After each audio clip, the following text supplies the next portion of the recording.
You have seen this movie at least 15 times. You already know every line.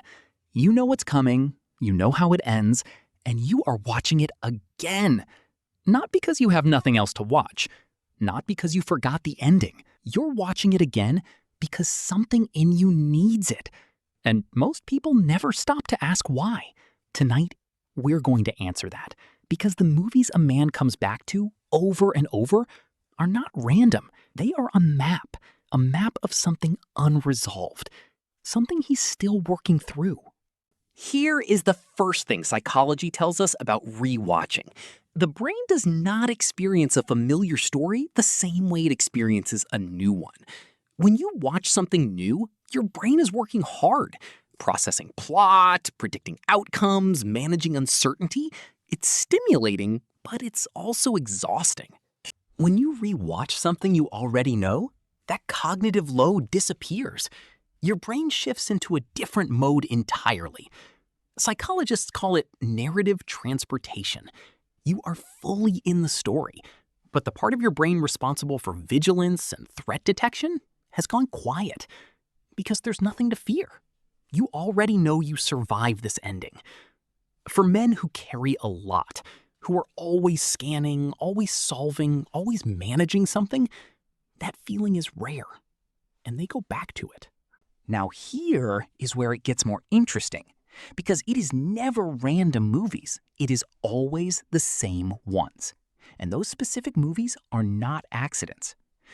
Research in narrative psychology, the study of how humans use stories to understand themselves, shows that we are drawn back to stories that contain something we haven't fully processed, an emotion we haven't finished feeling, a question we haven't answered, a version of ourselves we're still trying to understand. Think about it. The man who rewatches a film about a lone outsider who finds his place. The man who goes back to a story about a father and a son every few months. The man who cannot stop returning to a film where the main character loses everything and rebuilds. These aren't just good movies to him. They're mirrors. And every time he watches them, he's checking something. Measuring where he is against where the character is. Asking himself a question he hasn't been able to ask out loud. There's another layer to this, and this one is about control. Life is unpredictable. People change, relationships end, plans collapse. The future is a closed door. But a film you have watched 12 times, that world behaves exactly the way you expect it to. Every time, without exception. Psychologists who study comfort behaviors, rituals humans return to under stress, consistently find that predictability is one of the most powerful emotional regulators available to us. Not just for children, for adults, for men who feel like everything around them is shifting. When a man puts on the same film he's watched 20 times, part of what he is doing is restoring his sense of order. He is stepping into a world he can rely on. And in that world, the good guy usually wins. The journey usually ends with something being earned. The loss usually means something. That's not escapism. That's a man giving himself something the real world often won't. A story with a shape he can hold on to. Here is the part most men never consciously realize. When you watch the same film repeatedly, you are not just watching a story. You are watching a specific character, and that character is doing something for you. Carl Jung wrote about a concept called the archetypal hero, the figure in stories who represents the journey a human being needs to take to become whole. And what he found, long before neuroscience could back it up, was that people are magnetically drawn to the version of the hero that mirrors their own unfinished journey. The man who keeps watching a film about someone who was betrayed and chose not to become bitter, he is working on that. The man who watches a character carry the world alone and never ask for help, he is watching himself.